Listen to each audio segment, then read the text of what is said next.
रामचरितमानस की कथा को सुनने से सारे कष्ट दूर होते हैं। घर में धन धान्य मान सम्मान की वृद्धि होती है। अंत में मनुष्य को मोक्ष की प्राप्ति होती है। आज की कथा है पिता के अंतिम दर्शन। प्रिय मित्रों, कथा सुनने से पहले वीडियो को लाइक शेयर एंड सब्सक्राइब करें और कमेंट में जय श्री राम लिखें। सुमंत राजा दशरथ के कक्ष में पहुँचे।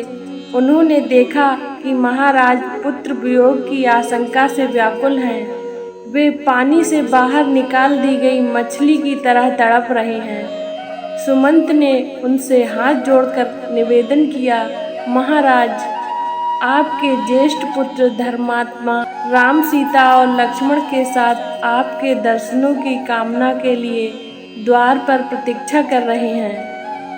माताओं और अन्य बंधु बांधवों से भेंट करने के बाद वे आपके दर्शन के लिए आपके पास आए हैं। उन्हें भीतर आने की आज्ञा दें। महाराज दशरथ ने धैर्य धारण करते हुए कहा, हे मंत्रीवर, राम के भीतर आने से पहले आप सभी रानियों और समस्त परिजनों को यहाँ बुला लाइए। यह तो निश्चित हो चुका है कि राम वन गमन करेंगे। मुझे यह भी ज्ञात है कि राम के वियोग में मेरी मृत्यु भी अवश्य संभावी है। अतः मैं चाहता हूँ कि इन दोनों महान घटनाओं को देखने के लिए मेरा समस्त परिवार यहाँ उपस्थित रहे। सुमंत ने महाराज की आज्ञानुसार सभी रानियों और परिजनों को वहाँ बुलवा लिया। उसके पश्चात राम, सीता और लक्ष्मण को भी महाराज के पास ले आए। हाथ जोड़े हुए राम वहां पर उपस्थित अपने पिता और माता की ओर बढ़े।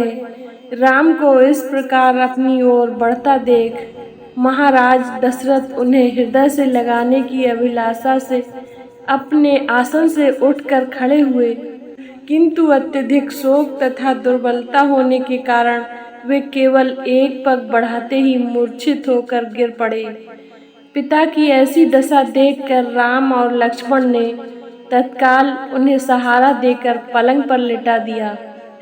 महाराज की मूर्छा भंग होने पर राम ने अत्यंत विनीत स्वर में कहा, हे पिता, आप ही हम सबके स्वामी हैं।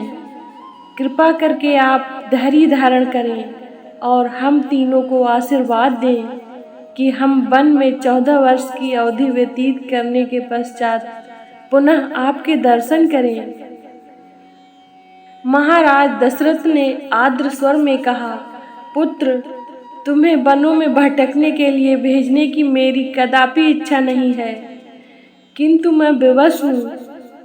अब मैं इससे अधिक क्या कह सकता हूँ कि जाओ, तुम्हारे वनवास का काल कल्याणकारी हो। सदैव ईश्वर तुम्हारी रक्षा करे। मुझे तो यह भी आशा नहीं है कि तुम्हारे वापस आने तक मैं जीवित रह पाऊंगा। फिर भी मैं परमात्मा से प्रार्थना करता हूँ कि तुम्हारे लौटने पर मैं तुम्हें पुनः देख पाऊँ।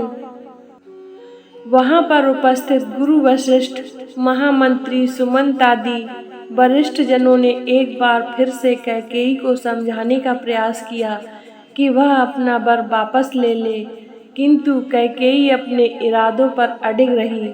महाराज दशरथ की इच्छा थी कि राम के साथ चतुरंगिणी सेना और अन्न धन का कोष भेजने की व्यवस्था कर दूं, किंतु राम ने विनय पूर्वक उनकी इच्छा को अस्वीकार कर दिया।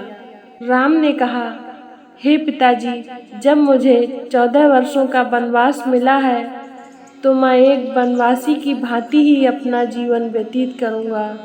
अंत में महाराज ने सुमंत को आदेश दिया कि हे मंत्रीवर, आप स्वयं उत्तम घोड़ों से जुता हुआ रथ ले आएं और इन सबको देश की सीमा से बाहर छोड़ दें। इतना कहते ही राजा दुखी होकर बिलख बिलख कर रोने लगे।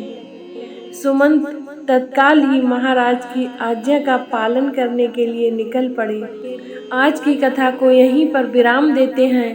कथा को पूरा सुनने के लिए धन्यवाद। इससे आगे की कथा है वन गमन के लिए प्रस्थान।